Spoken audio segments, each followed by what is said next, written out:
Hello, everyone, and welcome to the Sunday Matinee with my friends Kate Buckholdt, goes by Penbleeds, and David Benham.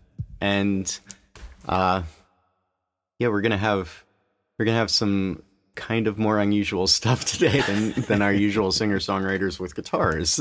So I am gonna start off with a new song from this year's February album writing month. I finished a little bit early, so that was nice. This was a little bit earlier in the month, and how many are you supposed to write for February? 14. One every other day. Okay. So this is a song called "Once Cut of Clay," and it is about someone attending the funeral of a much older friend. This is not autobiographical. I just want to be clear, because some people in FAWM weren't entirely clear about that. But I've not lost anyone close to me recently, luckily. But I do have a lot of older friends, because I mean, in part because I've been going to like open mics for a long time and blues jams and stuff like that, and they tend to skew older. And so I do have some older friends, and I worry about them, and every once in a while you do lose someone. But in this case, the narrator has lost an older friend who was close to them, who had Alzheimer's at the end, and they're regretting not figuring out a way to talk to them or communicate with them or something at the end, and their job, and they're given the ashes to like scatter into the sea, and at the end of the song, as they're scattering the ashes into the water, they think about their friend existing as the shore of some distant place and becoming part of the earth again.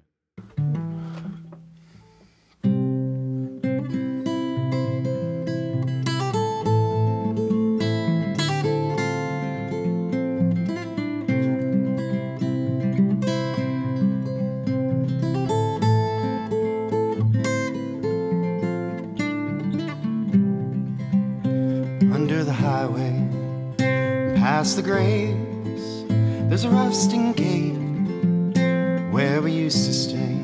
The grass is rough, like the chipping paint, and I was passing, but I came too late. And I can't say with honesty I know what you went through when you got old. A charcoal flame in the falling snow, till the last in the dead and cold.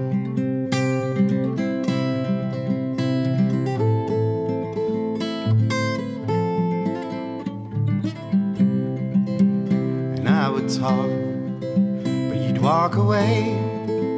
I would have helped if I'd known the way. I'd follow now, but you would say, maybe someday, but not today. And I can't say with honesty I know what you went through when you got old.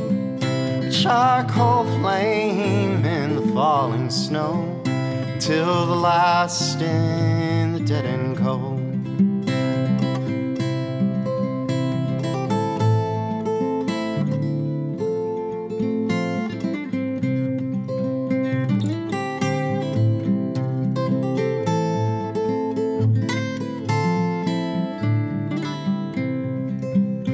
Of the churchyard at the break of day, where ashes meet with the wind and waves, dissolved in salt, once cut of clay. You're a distant shore on an foreign bay. And I can't say with honesty I know what you went through when you got old. A charcoal flame in the falling snow, till the last in the dead and cold. And I can't say with honesty I know what you went through when and you got hold of charcoal flame in the falling snow until the last ended in cold.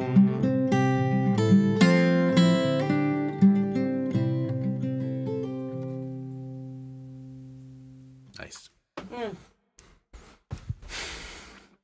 All right, so Kate, are you gonna, between the two of you, I guess you're gonna start us off. So we will definitely get a flute and synth piece out of Dave a little bit later, but for now, let's hear some poetry. Okay. Is this the G one? Or which one is this? This is the B flat. Okay. So what are we talking about? Well, this is a story about tardigrades that live in a. Am I not answering right? No, this is great. Oh, okay. So this is a story about tardigrades that live in a laboratory. Say what? Okay. It's true. No, it happened, and this little guy, William Water Bear. He's kind of like, he knows about his love, and he's kind of carrying around a portrait, and kind of describing all these amazing traits about his missus, hoping someone knows where she is, and he's kind of describing really just amazing things about them. But I guess he's in love. He thinks it's about her. So this is a bit educational and mostly a love story. Laboratory tardigradas. For anyone who does not know what a tardigrade is, or a water bear, it is an immortal creature who is very tiny. Yeah, a little micro animal, can live anywhere. You can, yeah. So the fact including they can tardigrades die, in space. That's right. We have some tardigrades in space? Yeah, they were fine in space. They're fine in Antarctica. You can boil them. You can autoclave them. Like, they're just precious little babies. So I think they're smarter than us in some kind of way. Little William Water Bear, in search of his mate who is see-through yet unclear. Oh, Miss Millie Moss Piggy, I know you're out there. He goes asking around with a portrait of his gal, hoping someone will say, yeah, I've seen her around. Oh, my dear's depiction, let's see.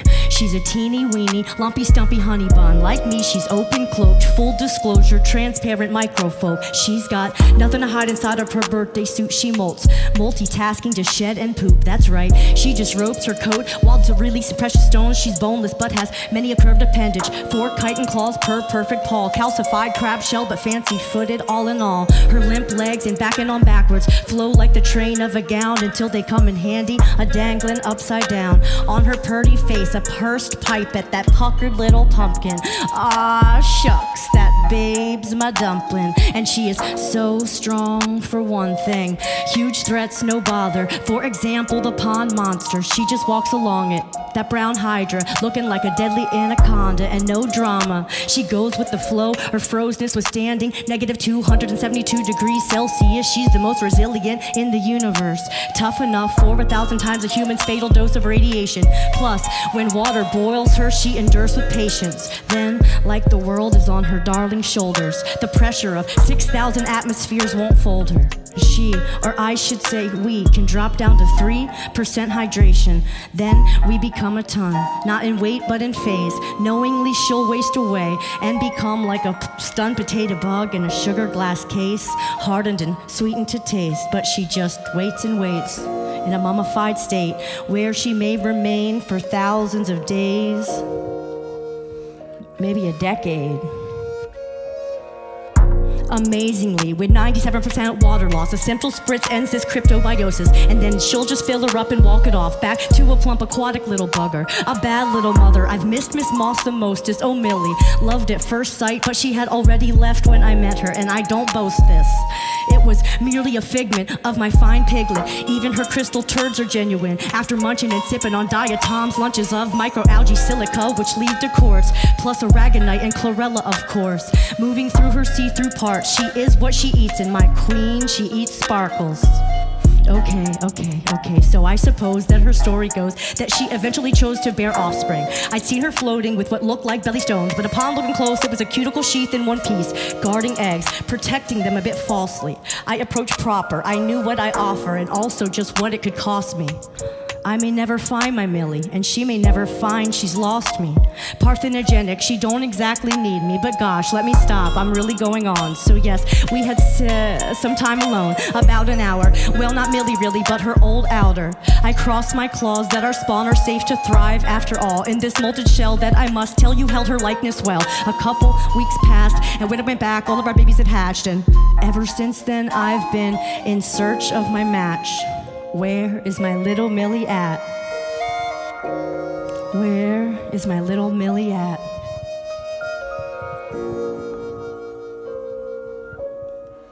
Just then, someone said she had been drafted as one of NASA's little astronauts, given the honor of micro space force, whether asked or asking or not. A half moon ago, the traveled and tardy ventured home. So yeah, Millie was there, and I recall I thought I saw her looking awfully small, but I didn't read her as distraught at all. Which way? Yelped William promptly. He seized a delicate over urine anoxabiosis. She was back to space, but out of air, though he's not afraid of her prognosis. William blows her a kiss with a puff between little sty-lidded lips. Within a second, she's fully present. William Waterbear, Millie Moss Piglet, they just clicked and hitched there. One cell per eyeball, all saw quick. Here, this here is it. He cries, Millie mio tardigrada, Millie, oh William, mine kleine Wasserbeer. And for the rest of their years, it was happily ever from there. So sweet. It really is.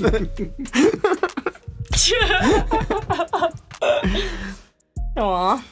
Yep. Oh man, I have like so many questions about your writing. I don't even know where to start. That's funny. You know, it's like, I mean, one of the reasons I love your work so much is just because you will. Some people say they'll write about anything. They are wrong. I mean, like, you know, like I know some people that, you know, they'll just write a song about what they did today or something, but it's, I mean, I've definitely never heard a piece of music about a tardigrade. Me neither. No, I didn't like that. I don't think I ever really thought about it, but you're another handwritten lyrics person. I mean, I am definitely not. I used to be, but I can't live with the embarrassment of seeing my mistakes on the page. So I love using a computer so that I can just delete stuff and although I realize that I lose stuff that way, I figure if it has actual worth to me, this is for me. This is obviously not like how everyone works. I feel like if it has actual worth to me, then it's in my brain somewhere, and I'll be able to pull it up if I need it again, or I'll keep it as a note. But I mean, there were remarkably few crossouts there. So I guess my question is, do you compose words in your head before you write them down?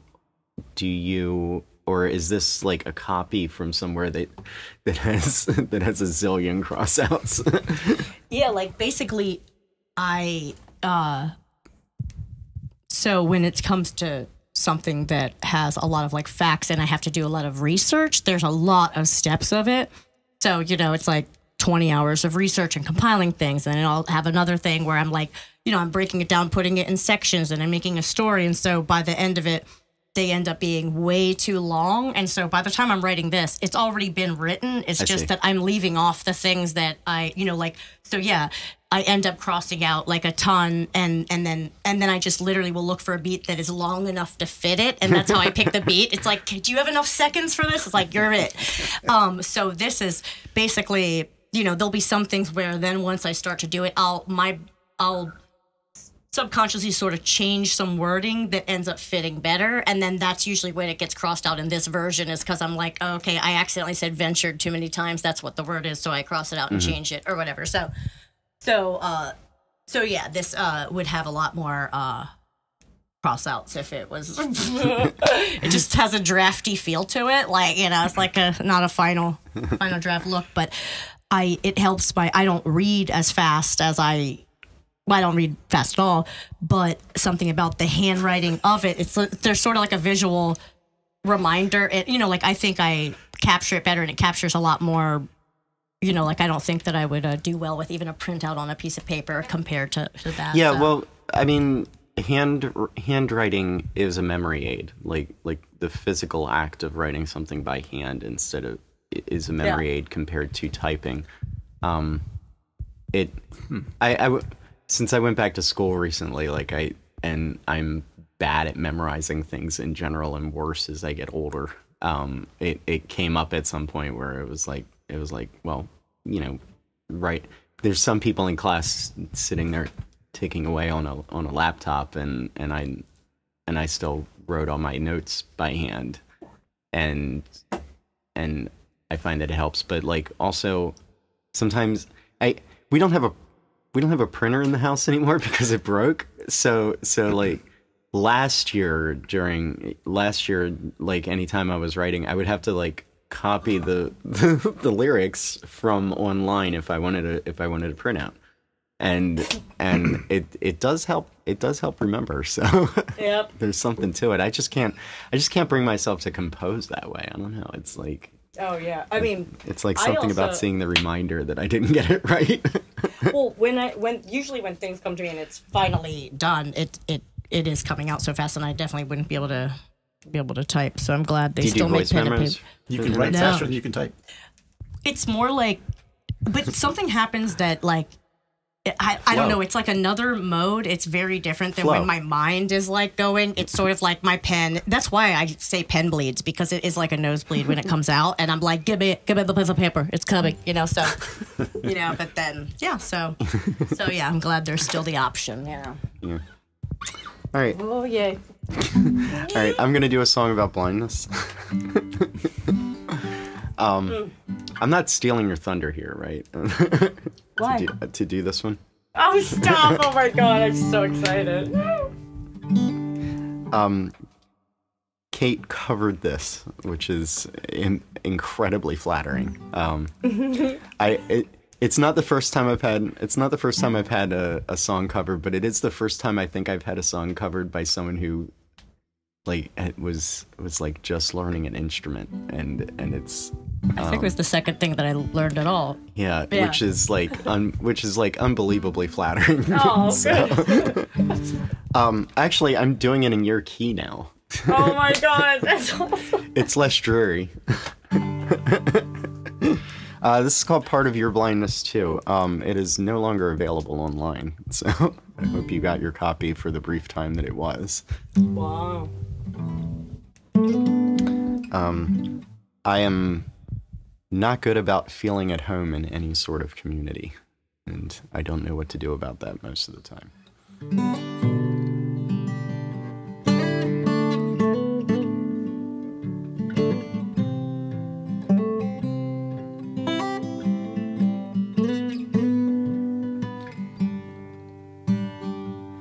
I lost track of the story.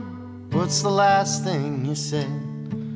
Did I fall asleep while you were talking, or just get lost in my head?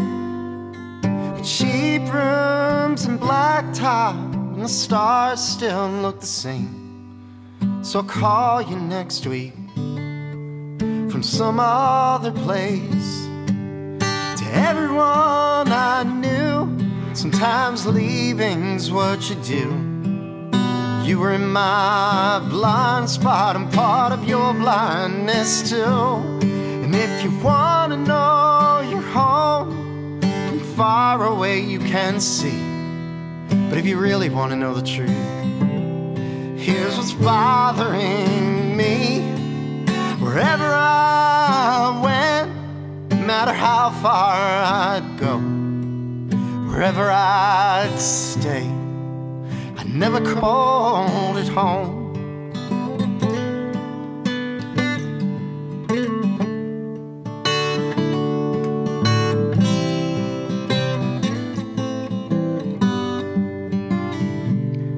And there's a faint smell of hope, fades as quick as the rain. It's like ozone or blood It's like the memory of pain. When they're closing the curtain, I feel it slipping away. So I hope that I'll find it on some other day. To everyone I knew, sometimes leaving's what you do. You were in my blind spot, a part of your blindness still. And if you want to know your home, from far away you can see. But if you really want to know the truth, here's what's bothering me. Wherever I went, no matter how far I'd go, wherever I'd stay, I never called it home.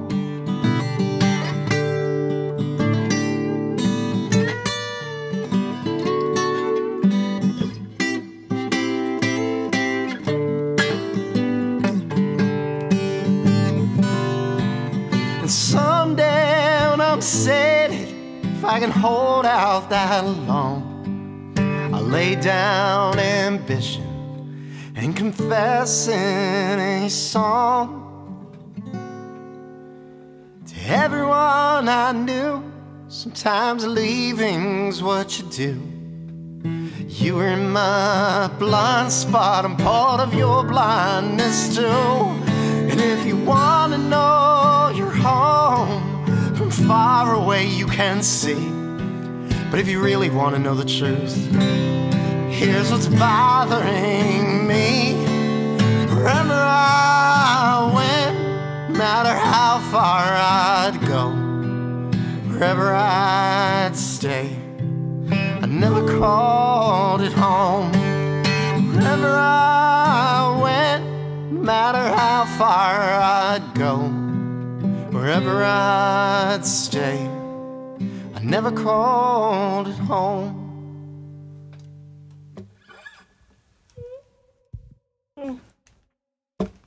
You know that one? I don't think I've heard it. I don't think I've heard you do it. Yeah, I released it like temporarily on Bandcamp. I don't know if the video is still public. It was the first video I did when I was like, when I was doing the thing with, you know, multiples of me playing all the instruments. So like the video was kind of rough, but I like explicitly wrote something. Like I sat down and wrote something with the explicit idea of doing a video like that. So, but yeah, I mean, it's not a bad song. It's a little bit dreary. Oh, that was good. Man. Kate. Hi. Hello. What are we doing next? Well, let me shake off that song, get back in this mode. Man, so good. Okay, this. Oh, sorry. Okay, you'll be using that drum. Oh yeah. Yes, it's no longer a desk. Already up to here. Okay. Okay. This song is called Poison. I wrote it probably just about exactly a year ago, you know, right when the war in Ukraine started, and just watching so many, thank you so much, watching so many, oh wait, I don't need that because you're doing that. You know, just all the interviews and things with, You're not using the beat. Oh, I am. That's right. I'm so... Hi, I just got here. What are we doing? I guess like because of when we just do the bit in the past with Charlie Horse, but like, wow. Anyway, yeah, so yeah, this was basically after watching like way too much of like what Putin had to say, and so I think this is it.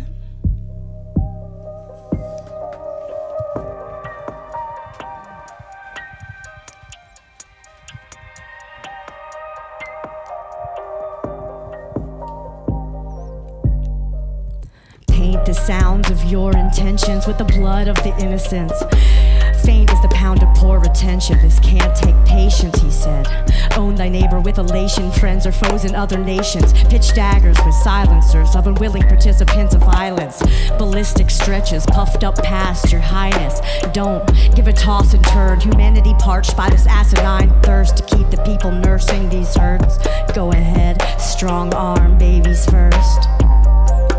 ungodly and no belief in decency or moral honor like Socrates. Oh, never mind, he was too Greek. Toxic blame, leaving bursts, coccyx damage, giving girth, you perch. Noxious flames in flames and burst. The heat is getting on your wicked curse. Usurper, you surge.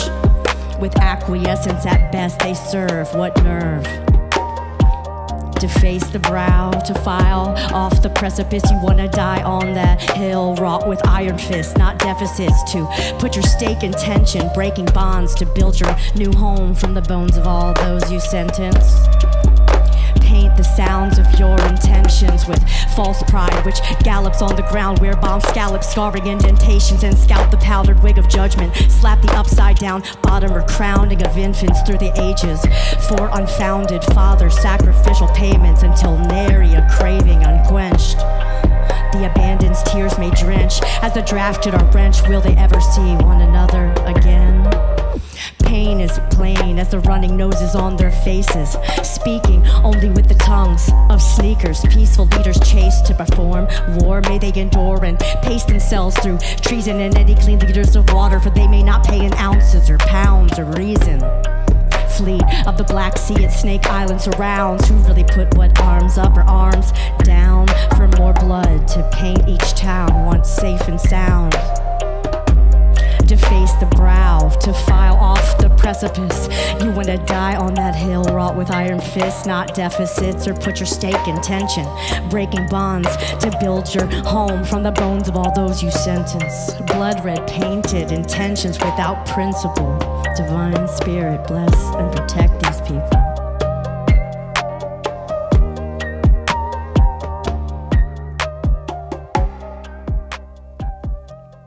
Beautiful. Thanks. That was nice gembing.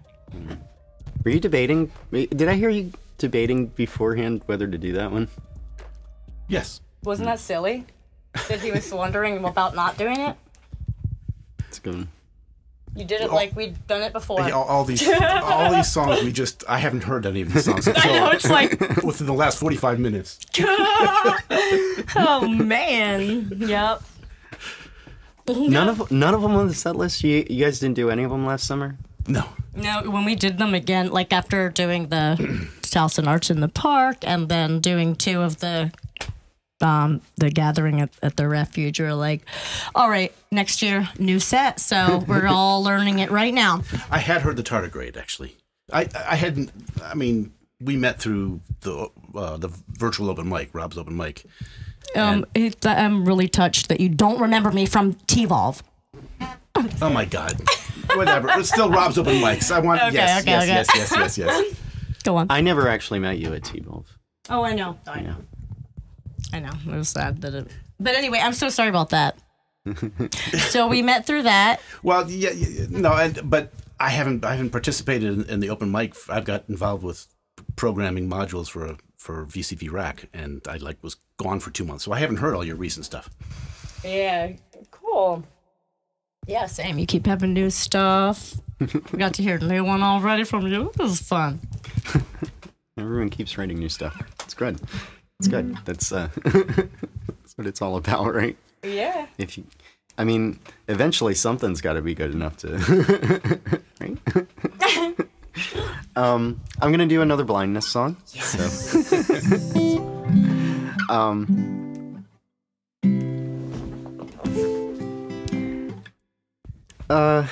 I originally wrote this as the scene in the romantic comedy where the guy's getting cold feet and his buddy talks him back into it, but I've had many other people come up with a completely different interpretation of the song. So I try not to, death of the author and all that.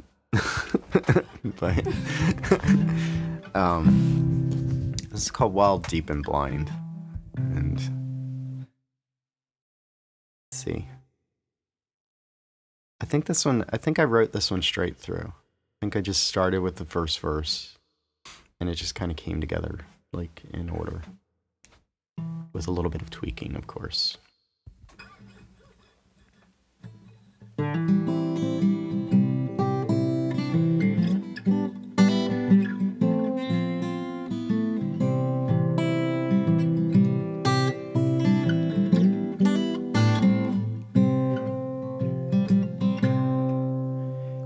park staring at the clouds. We talked about all what we had and how we're so obsessed with what we lack. And it's an odd way to describe a life as what you've lost or cannot have, and every chance you never took and can't get back. And if you think about all the time you could have spent with them before you die, you'll have every day to repay their loving kind. And if you're lucky enough to find that one that's been on your mind, I hope your love is wild, deep and blind.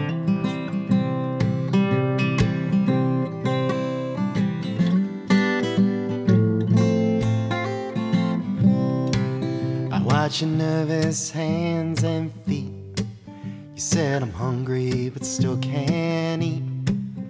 I've spent the whole last decade going slack, and I wish I could go to sleep, just be grateful and let it all be. But I'd just go crazy in a suburb cul-de-sac. And if you think about all the time you could have spent with them before you die, you'll have every day to repay their loving kind. And if you're lucky enough to find that one that's been on your mind, I hope your love is wild, deep and blind.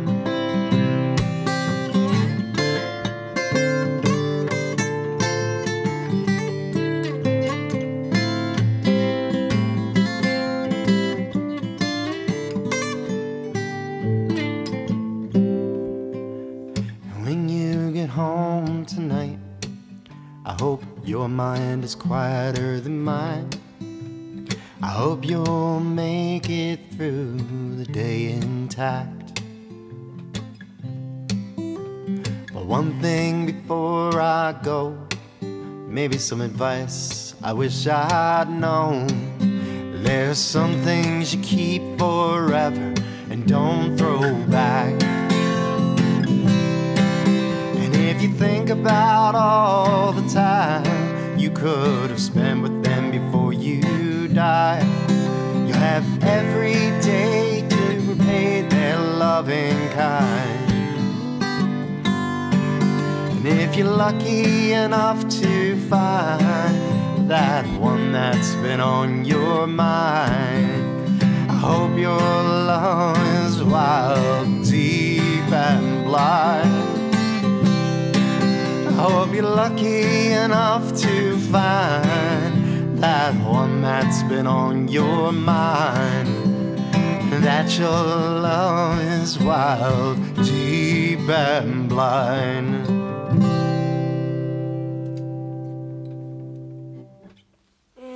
I love it. I'm out of Blindness songs though, Kate. I think you got another in you though. Somewhere in me. I'll see what I can do. Oh man, and if not, I mean, you got the riches of the Blindness songs, you know. Have your table back. Oh, thank you. Now maybe I don't see it happening right now though. Right this second. Oh, that was a joke. What? He doesn't see it happening now. Oh my god! Wow, I feel sad. I missed that. That's okay. Don't. It's probably better for you that you missed it. I almost missed it. I saw you raise your eyebrows as you took it. What good's a joke if no? Oh my gosh! You got another one in you right now, or do you want to do Dave's synth and what do you think about doing a all right a solo? I mean, let me put it this way. You two are next, in the order that you choose. So you go ahead and, Oh, we talked about it. Let's do it. Let's do it. So, gosh, near the beginning of the pandemic, I'm used to performing at open mics with lots of people. Anybody I can rope in to play along with me, or to let me play along with them. And couldn't do that during the pandemic, so I needed something to accompany me, and I got into synthesizers, and one called VCV Rack, which is a virtual digital synthesizer, free, amazing piece of free software that emulates Eurorack modular synths. And it's cheaper too. It's yeah. All those boutique modules are expensive. And I created an emulator using free modules of a Moog subharmonicon, which it's all about integral divisions. So instead of the natural harmonics, you can have a note, and then you could have lower notes that are either a factor of 1 or 2 or 3 or 4 or 5 all down, just kind of like the natural series except in reverse.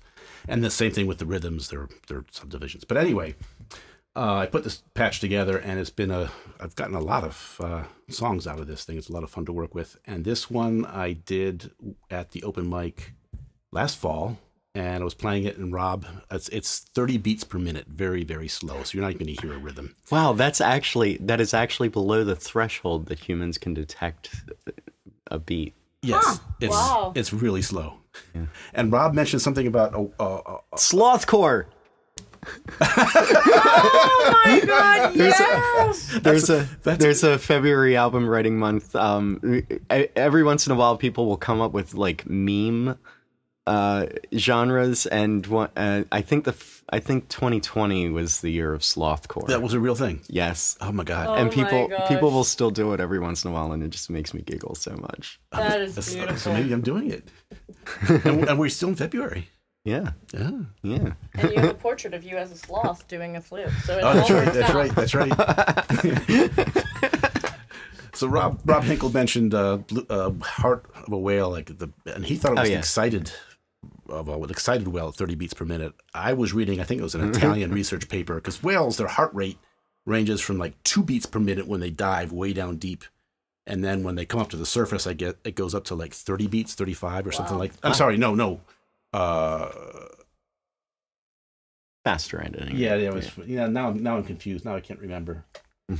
Actually, no, I'm not at 30 beats. I'm at 15 beats per minute. That's wow. Right. Yeah, 15 That's beats crazy. per minute. Yeah, it's really slow. Yeah. So that was the resting. So the theoretical heart rate by this Italian paper was 15 beats per minute. Anyway, music for whales, folks. Music for whales. Slothcore for whales. Yeah. I was gonna play a jig later, but that's a different kind of music for whales.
Before we move on, I do want to ask about the instruments that you're playing, because you're not the only person to play Native American flutes in the area, but you are the one who was everywhere. So, so yeah, like, are those the same key but different octaves, or did you switch keys in between? Oh, one was a low A and this is a D. Oh, okay. Yeah, because like, so one of my friends and erstwhile second bandmate, Rick plays like penny whistle and has a low flute. Penny whistle. He has a low flute and he has a low whistle, and we've talked about how the size of the low whistle, which is, about this big, is very difficult for people without very large hands. I have tiny hands. But then you're playing this thing, which is probably twice the size of a low whistle, and it's just like, and that's not even the largest one in your collection. And this is where I really wanted to go with this, because it is nowhere near the largest one in your collection. No. Because the largest one in your collection is so big that it would probably not have fit in here with us. Yeah, yeah, you might not see my head if I was playing it. It's about 4 feet long, and then it's got a stand, so I play it standing up. Yeah, it's a B. Well, and you've also got the giant PVC one. Well, this is PVC. It's a modular flute that I made, and so I can play it. Sort of, it's styled as a Native American style flute, right? With 6 holes, and it's fully chromatic. Like all the Native American flutes are limited to about 1 octave and a third. Mm-hmm. So I can play that, but I also can break it apart and put an S-shaped bass to it. And it's the same thing. I never realized it was the same one. It's an overtone flute. It's a lot of fun to play. Yeah. The lowest note on that overtone flute is the B below the cello's low C. Wow. That's pretty low. Yeah. And I'll just go ahead and point out that a link to Dave's channel will be in the description. So oh, thank you. You can go see him play his giant flute. Kate. I'm up? Yes. Oh, okay. Well, low G. Oh. Low G. Low instrument. Yeah. Low G. And then I'm feeling a bit low G myself. If you can't hear the beat, well, then maybe space it out a little, because that might mean that I can't hear it that well. I think we'll be fine, but... So, okay. Am I bad at this? Okay, sorry. No. Okay. Okay. Would you like to know what it's about? I would. I would very much like to know what it's about. I would too. Oh, great. Okay. I'll just tell you the flute. So... The song's about low G flutes. Exactly, it is. I mean, it goes on from there, but that's kind of at its core. And then it's called Extirpatriots, and it's talking about different animals that are extinct due to climate change and human activity. And it's kind of just going through talking about some different ones, and yeah. So let's see here. Find them. Where? More unusual animals. I didn't know we were getting a theme song today. A theme set. You can have your blind theme set. Yeah, true. That's funny. Oh my gosh. Yep. No, I'm gonna kill someone next, not blind them. You should. Oh my god. You need a song, a bat song, actually. Kill them with blindness. I think is an old saying. Kill them with blindness. Have you written a bat song? A bat song? Yeah. Oh, you're so funny. Let's see.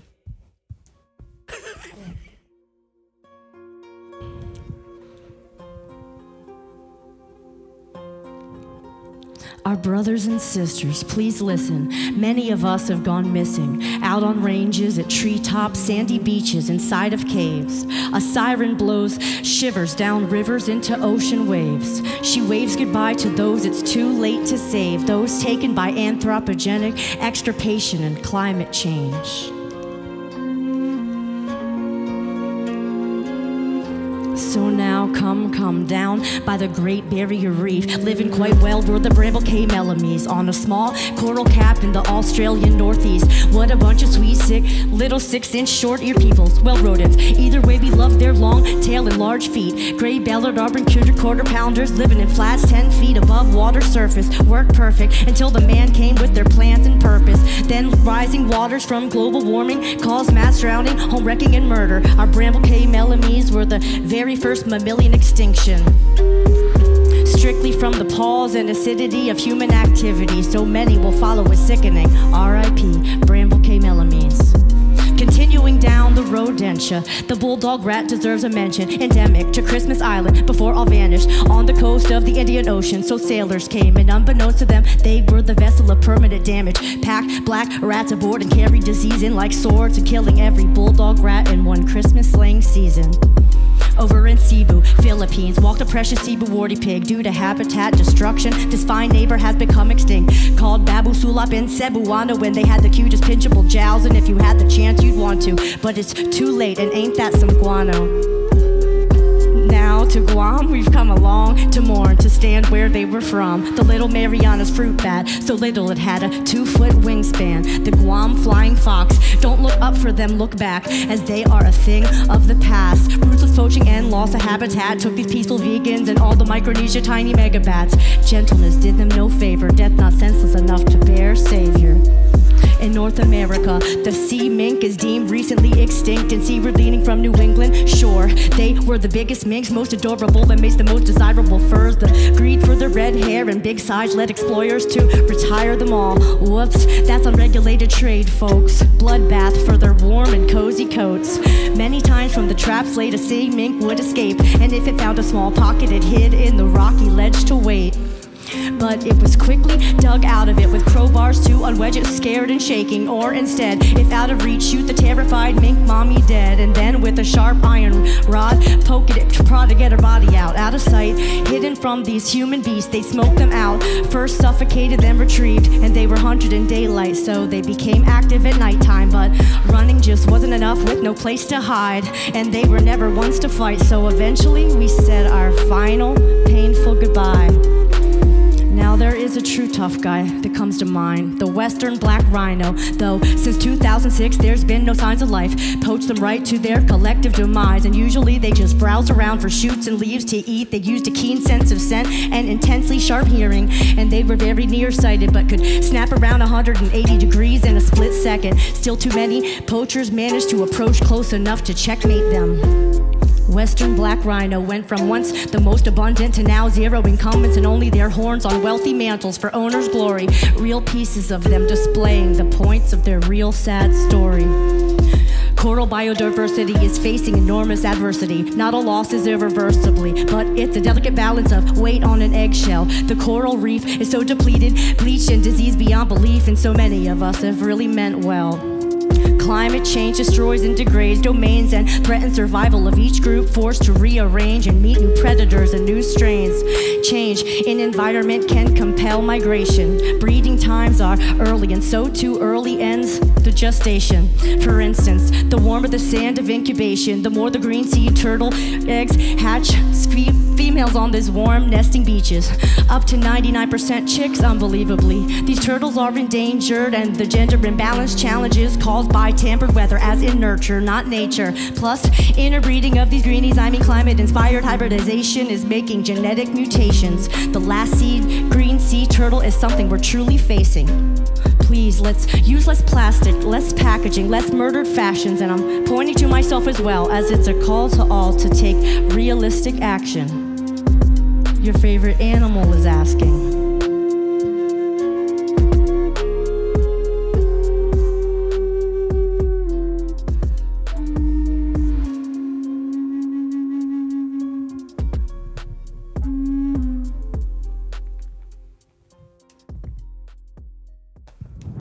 Your bats were there, did you hear? I did. No, bats. Yeah. That song was about 25 minutes long. By the time I finished, I was like, shit! Oh, man, the animals that got left out. I was like, damn, you're gone and left out, but those were some good ones. You get a whole album out of that. Oh man, each of these new like topics now that I've done things that aren't just like from some epiphany from within, it's just like I have to be really careful because they end up being like a whole album on the one topic, and I just have to pick one thing, you know. So yeah. I know you used to like buy beats specifically from I don't know, like one or two people, and I know when you get stuff from folks like Jimmy Stewart, who is a local fingerstyle guitarist, for people watching, when you get a beat from like Jimmy, are you taking like his guitar piece and somebody else is adding a beat to it, or is that like that? No. With Jimmy's, it's, he had wanted to maybe do some pairing, thought it was cool, and he just kind of sent me like a couple of his albums. I went through and just kind of like put a poem to that particular song, so I don't mess with it at all. He just like allows me to use the track Train to Kamakura, and I don't add anything. It's just how he's done it, and then yeah. Do you reuse beats for pieces? Like, do you just have like a library now? You have reused them. Well, do two different beats for the same piece. Maybe that's what I'll there's like certain ones that have had 10, but there's one when I did that folk song, but in my style, Queen Eleanor's Confessions. Yes. I don't hardly ever do that, and I use that beat for Cicada Pie, but more creatures, but yeah, generally there's one for each, and then sometimes I end up feeling a different one goes. And I had, one of the things with the keyboard is like, I really want to be at least connected to every part of what it is. They're so personal. And so the fact that I'm paying for sort of rights from people that I'm not quite as connected to. But then when I started embarking on more like educational, informational, it's like, it's way too dense to step away from the beats, and they keep kind of coming out. But I'm my brother made a track for me for one song, and I think it's just once I kind of slow down in making these, I do want to kind of find a more personal. We gotta get you one. We gotta get you one of those things where you. She might explode. Or even like on my, what'd you say? Well, I thought you were talking about typing, like you're typing into a like one of those. Okay. I don't know what they're called. Yeah, like the little square things on it. Yeah. And then you can play the drum beat yourself and yeah, because I've now that I've switched you still have to use samples, but well, yeah, but even just kind of constructing it, and I think they're getting more simple, the ones that I like. So yeah, so cool. Hopefully that's a good idea. I'm gonna get one of those. They're fun. Yeah, even that's fun. I don't even have one here. All right.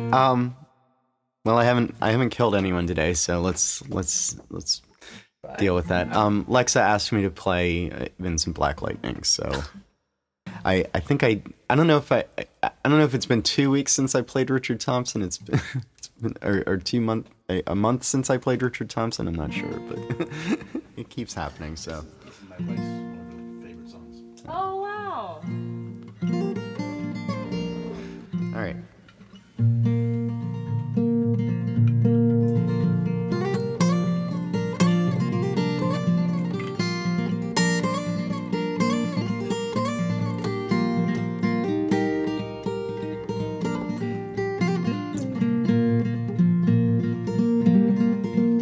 Said Red Molly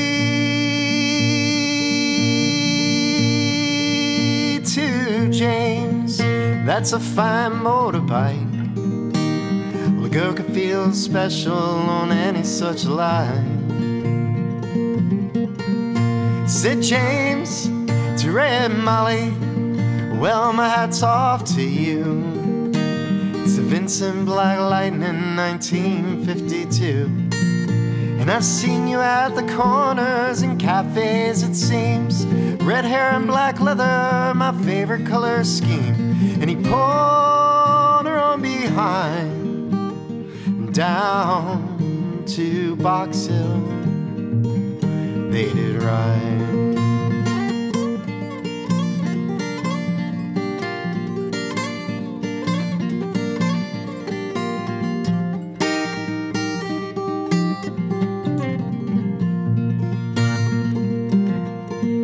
Said James to Red Molly, Here's a ring for your right hand. But I'll tell you in earnest, I'm a dangerous man. No, I fought with the law since I was 17. And I've robbed many a man to get my Vincent machine. Now I'm 21 years, I might make 22. And I don't mind dying before the love of you. And if fate should break my stride, well, I'll give you my Vincent to ride.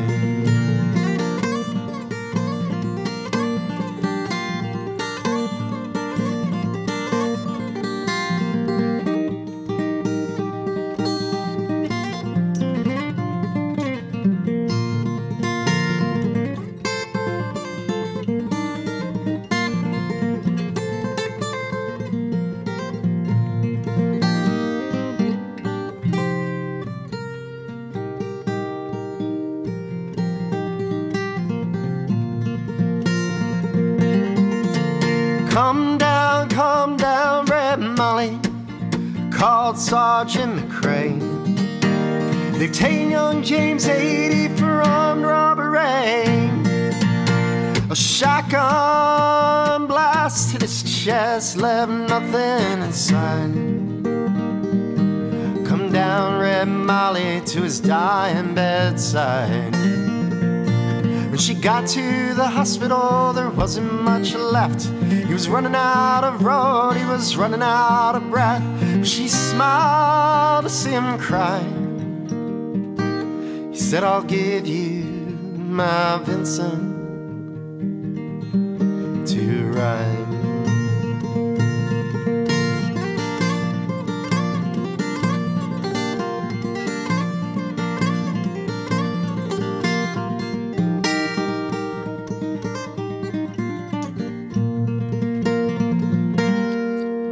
Said James, in my opinion, well, there's nothing in this world beats a 52 Vincent and a red-headed girl.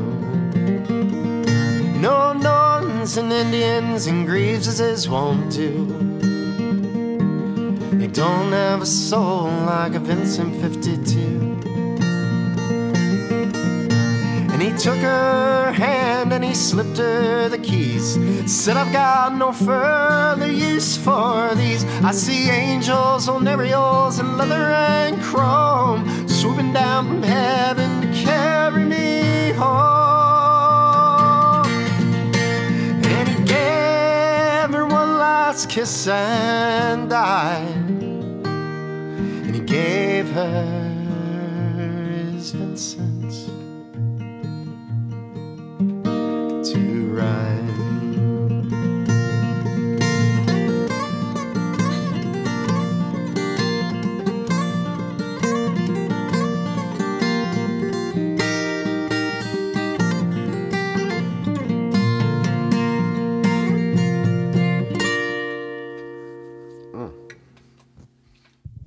Yikers. Nice. Yeah, he's on tour right now in the U.S. He was at Ram's Head on Thursday, Oh, really? and since I wasn't feeling well this week, when a friend asked me if I could go in lieu of his wife, I had to say no. Oh no! Oh, and then another friend saw him, and I guess he was D.C. or Alexandria, somewhere around there. Two appearances in the area. Man, everyone skips the Baltimore. Everyone skips Baltimore for obvious reasons. But I mean, did you see him about two area? He was here. No, I've never seen him. Like I have a I have a cutoff for concert tickets that very, very few people who are famous will meet. I don't think it was bad. I saw Josh Ritter. I think that's the like biggest name I've seen in like decades. But when he was doing one of his small town tours. but yeah, I mean I'd like to, it's just He was here, I think, with Loudon Wainwright.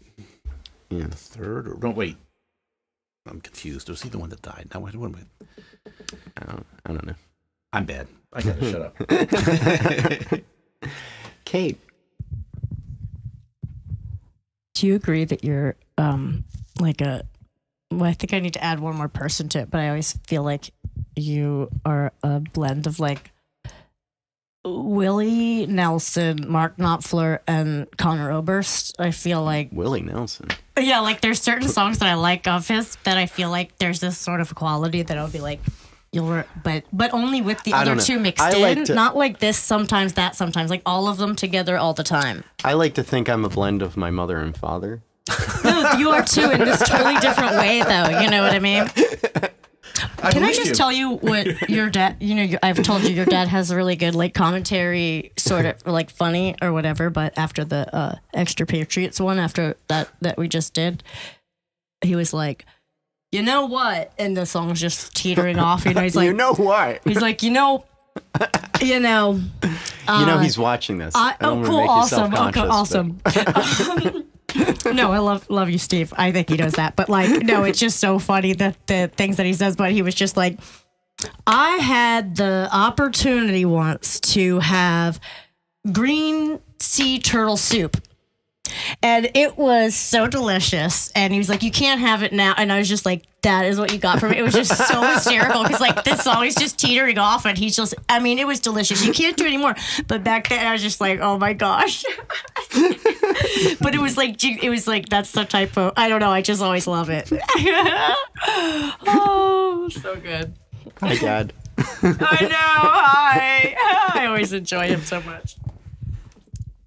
Let's see. So, what do we have? Oh, okay. Will there be one more or two more? Well, at this one, and then I'm going to do a final thing, and then you will do a final thing. All right. Is that two? Yes, two. Oh, okay, good. Okay, then we'll do this one for nurses, because if I was not going to choose this out of two, but okay. Wait, do we go now? Yes. I'm so sorry. It's okay. It's confusing. And I'm you know me, weird. So this song, you know, there's like two roles that I'm just like, it's just that sort of frighten me and devastate me that are so overlooked or so short-sighted in how we like care, value teachers and nurses. I'm like, they're just so vital in, you know, whatever, in so many things that affect all of us with or without kids or in the hospital. And anyway, this song is about nurses and how there's like a lot of a major understaffing, and they're trying to like weed them out and replace a lot of things with different types of computer things. And I was reading an article about how they are doing an experiment now where acute care patients are taken care of at home by like an AI type of thing. And, you know, obviously the system super like ethnically biased and all kinds of issues with it. It's just scary. I was reading. I was like, Kaiser Permanente? That makes sense. So this is called Laid Down, and it's basically about this that they're implementing now to have AIs on rather than human nurses. And Dave, this is the G. Regular G.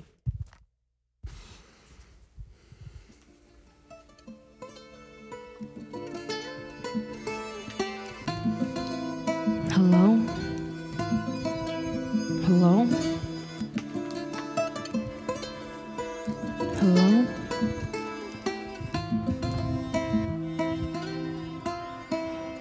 No, I don't have kids. No, I'm not near death or laying in its bed. But pressed with nursing staff less and less. Who will teach the rest? Who gained what at whose expense? What subpar Da Vinci robot comes to code red calls and affect or please with fainting final breaths? Human nurses versus Terminator technology, medical servicers. Devotion from persons. Spend time non-refundable to become someone too content to a patient getting well. Observations over time of so many signs aligned in those of this species, having sudden or chronic issue or health crises or urgent symptoms of disease. This takes time, a pumping heart and a will of iron, not input of a code or a cold robot probe. Intake and update by multiple choice of generic concerns. A section for medications taken by those who are lacking past patients. They are fast but stillborn, this soulless thing you can't avoid. It's sponge bathing you, shorting out the appointed Dr. Droid.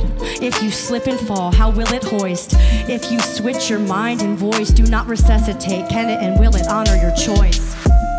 Compassionate machinery isn't possible. If you can't feel yourself, you can't have empathy. Can't grasp needs expressed in weakness or with subtlety.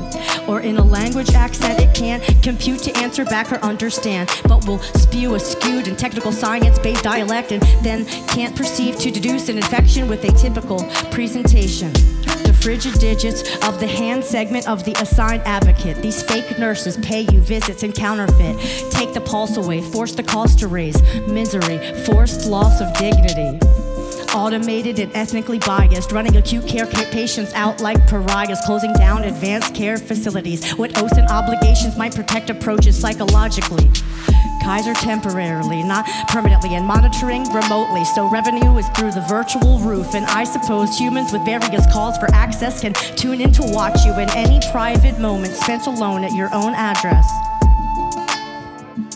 No, I don't have kids. No, I'm not near death or laying in its bed, but with nursing staff less and less. Who will teach the rest? Who gains what at whose expense? What faulty Da Vinci response comes to code red calls or perfect or pleased expressed with fainting final breaths? Hello? Hello? I'm scared, where'd you go? Falls the ill on ears deaf. So what if this welded fellow held your head to your pillow till you left? Your last embrace before finally in final rest. Hello? Hello?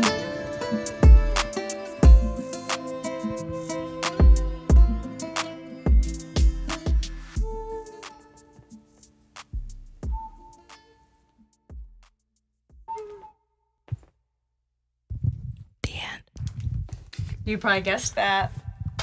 All right, well, I have come to my last piece for the day, and I guess I'm gonna give this a shot. I did one that I had 2 days on last time, but this one I recorded it yesterday, so this one's a day old now, getting increasingly brave. Nice.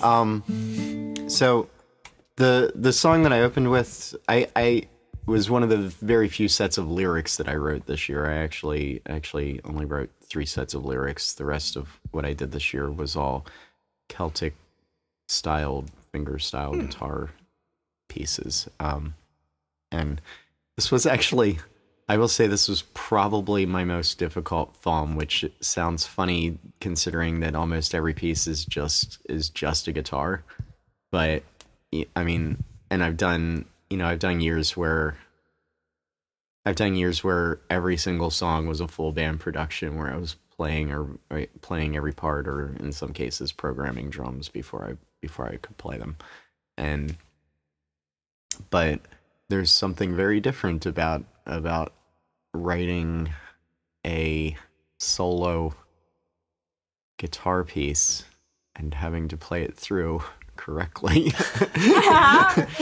multiple times and end with feeling, and it's so I'm not sure if I would do this again, but I will see if my technique has caught up with my ambition next year, and we'll see. But there were definitely a couple times this month where I was like, oh my God, why am I doing this to myself? Oh.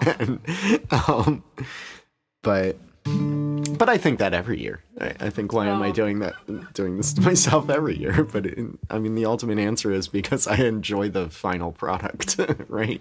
I do have an unusually large number of things I need to re-record this year, because I'm sure that with more than a day's practice on a piece, I can improve my playing of it, right? But is there anything? There's nothing that says you have to record it that month. You just have to write it that month, or is it supposed to be recorded? But I mean, I don't have the evidence. Boy, it's there's a moment that generally you kind of that I feel like I have to capture, and if I don't, I feel like I will permanently lose something special about the song, that from like the process of writing it.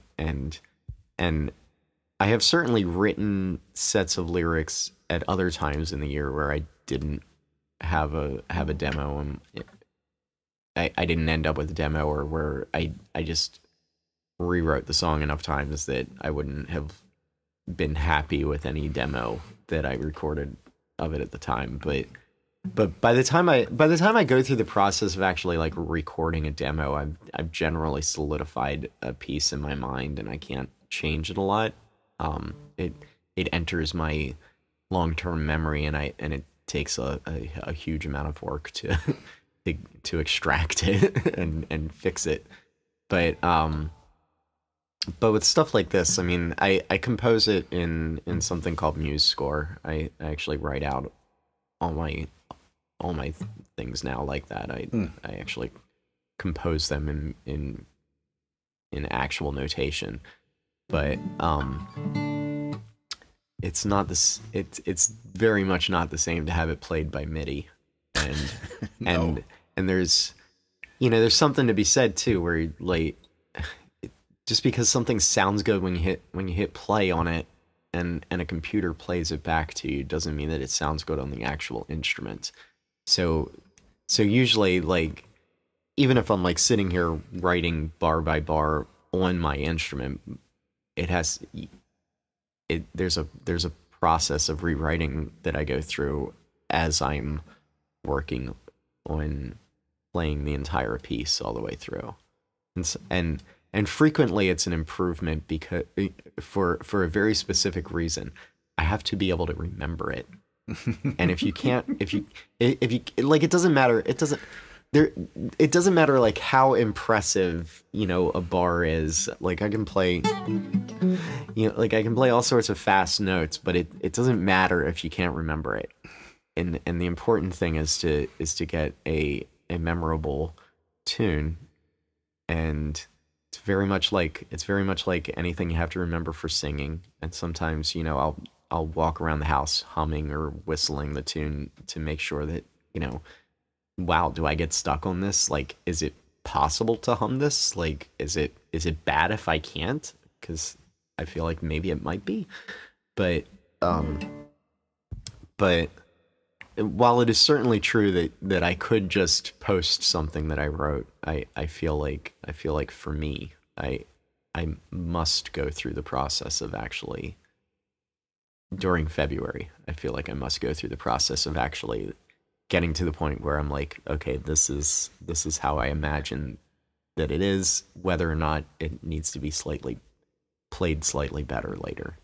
And other times in the year, I don't care. I'll take as much time as I want before I still have a couple songs from last year that are keepers that I have not recorded, not from February, but from other times in the year, that I just haven't recorded yet, because in some cases, I want Joey Jenkins to play drums on one of them, and sometimes it's like that song that I want Joey to play drums on. In fact, I'm not even counting it as one of the songs I wrote last year, because it took until January 1st of this year. I started it in like July last year. It took until January 1st of this year to fix like a line in the chorus that I was never happy with. And I just thought it was funny that like on January 1st, I was like, oh, how did I miss like changing this one word makes the entire thing better.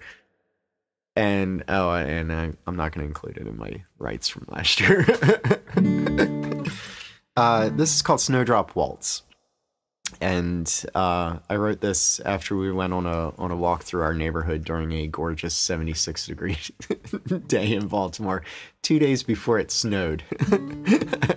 And one of our neighbors has a lovely, on their lawn, they have a lovely giant patch of snowdrops. And we used to have some in the backyard, but they didn't survive the land scraping.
I like that tune.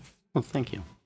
I worked hard on it. It started out as 3 parts, and I just kept cutting out parts. I'm like, I can't remember this. I can't remember this. Can't remember this.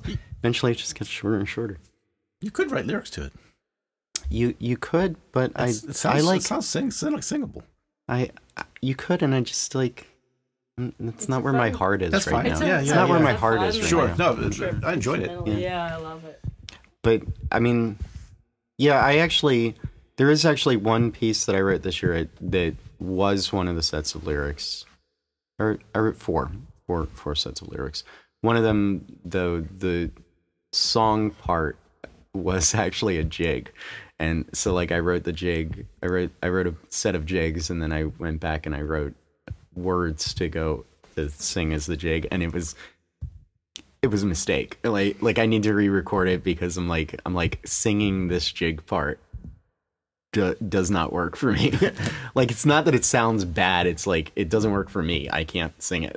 You know, I can hit all the notes, but that's not the same thing.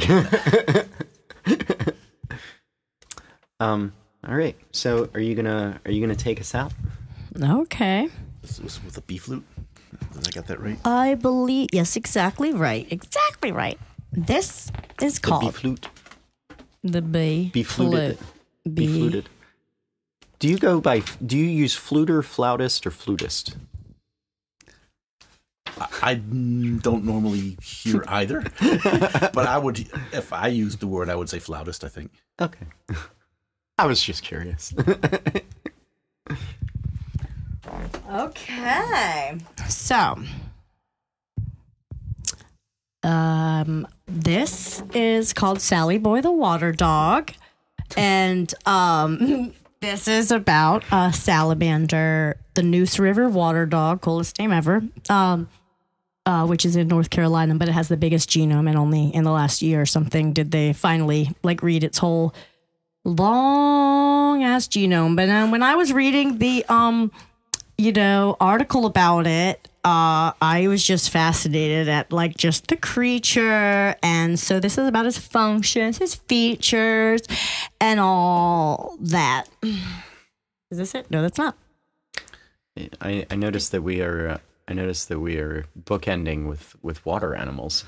Yeah, and I was gonna have gooey duck clams in the middle, but I was like, that's enough, Kate. I was like, leave the wiener humor one off this set. Okay, so all right, back in the water.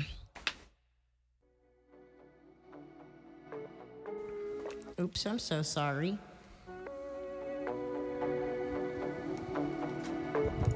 Hey, come here. I want you to meet someone. He's a bit waterlogged, muddled, spottish, sluggish, water doggy, muzzled by his lack of upper jaw. See, a muddled look of puzzle, or so boredom so subtly muddled as he can't even yawn. He lay burrowed in concealment under his rock awning, a bump on a log, barely loping along, and he's owning it. Gobbling meals as they happen to pass his quick tongue, son of a gun seemingly in meditation, then suddenly you're gone.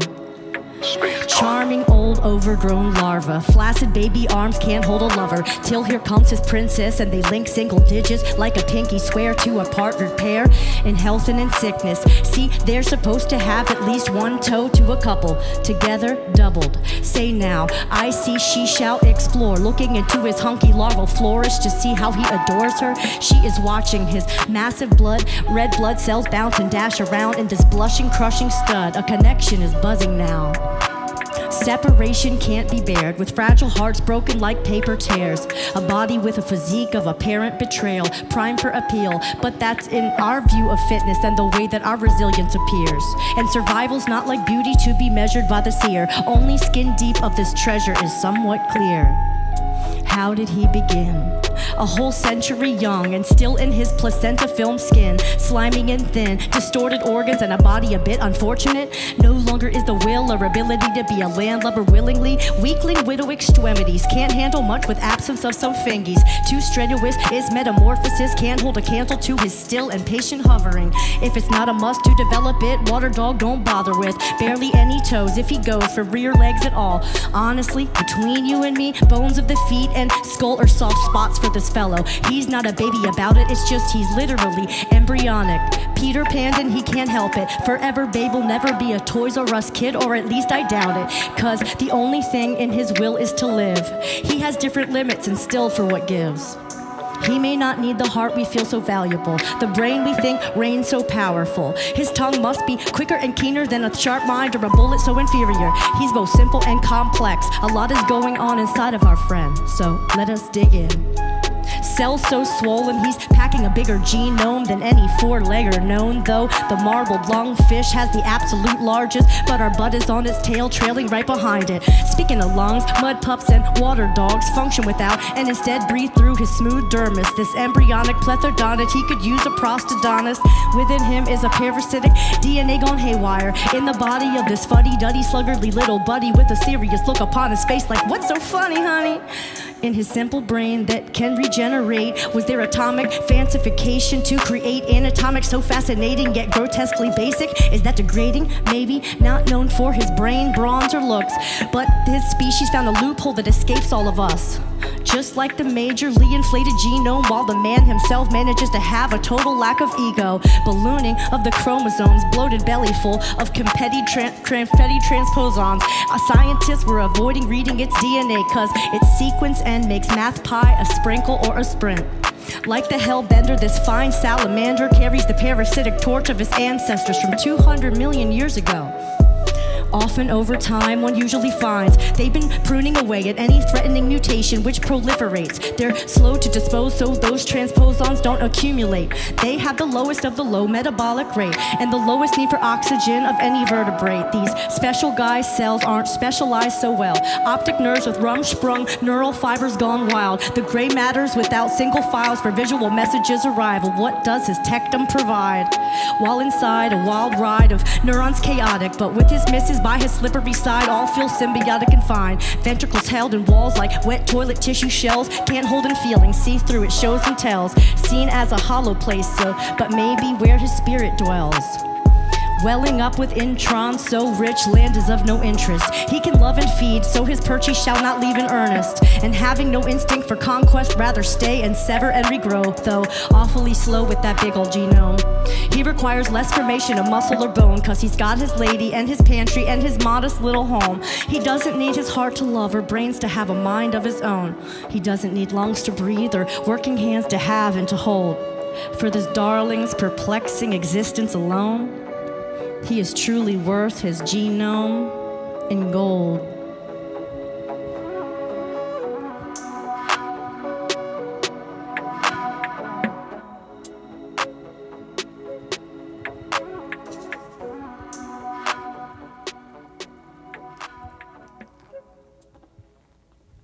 Sweet little baby boy. Nice. Nice, Dave. Kate and Dave, thank you so much for joining me. Thank this you. This was definitely the most unusual matinee that I've been able to do so far. And I mean, I don't know. I don't know. It's just great to have like a different instrument and someone who I think you probably added more lyrical content to this than I have from all the rest of us combined. But yeah, I mean like I never really know what to expect from you, and it's just great that you showed up with a completely new set list for me, and I mean I'm just thrilled about it. So usually I'd tell people, all the social media places that someone could be found, but you two are both YouTube only, right? Yeah. I just never got into social media. Yeah, I mean it's fine. I mean, I'm not saying you have to, no, but yeah, I mean, think it's interesting we're both that way. I was like, oh, you neither? Okay, there's two of us then. Yeah, I mean, I was off Facebook for years, and it just became impossible to do music stuff without it. Yeah, which is disappointing, but that's neither here nor there. I feel like YouTube is nice because I, like I was saying earlier, like I don't mind if there's mistakes. As soon as I make something, then I kind of put it there, and I feel like it's nice that there's not any kind of presentation or formulating anything. It's just like, here's the thing, and you can hear it or whatever, and that's it. So for the people watching, Kate posts videos of her performances, and I'm not gonna say like every piece that you'll hear her do is up there, but a lot of them are. And Dave posts mostly these days performances with the synth, but also you've also got some tutorial videos for the synth stuff too now. And yes, and a little bit. Cool. Did you ever do a tutorial video for making the PVC flute? No, I probably got. There's a lot of people, thousands of people that would. I know. It would be a good follow up to your video. How many views are on that now? Is it over 1 million yet? No, I think it's 600,000. 600, between 600 and 700, somewhere in that range. Yeah. So, it was viral for a while. Yeah. But thank you everyone for watching. As usual, if you made it this far, thank you. Thank you. And any donations that you have for tips do go to the musicians and help support the series as a whole. I don't keep any money from this, believe me. Oh, but yeah, I will be out of town next month. I'll be in the UK for a little bit. Ooh, so where are you going? We're going to London, Cambridge, and Edinburgh. But unfortunately, that does mean that I had to reschedule the Ammonite concert. So Erin and her folks they'll be one of the lost episodes that I'll have to record in April or May, and maybe even as late as June. But yeah, I mean, 'tis the season for people to have to reschedule. So again, thank you for watching, and I will see you next time. Bye, everyone.